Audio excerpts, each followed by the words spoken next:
जब तक आपका ऑयल जो भी है ऑयल बचा हुआ है, ये देखिए सारा हमारा ऑयल बाहर आ जाएगा एंड हलवा जो है हमारा अपनी असल शेप में आ जाएगा। इसको हम उतारते जाएंगे।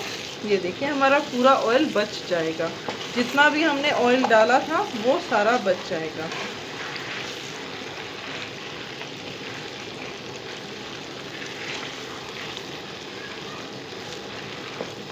तब तक ये पक रहा है, तब तक जो हमारी ट्रे है, जो भी आप शेप इसको देना चाहते हैं वो भी आपको ग्रीस करना पड़ेगा।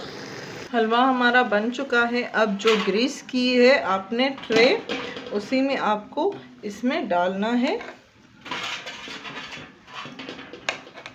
एंड इसको पूरा इसमें डाल दें।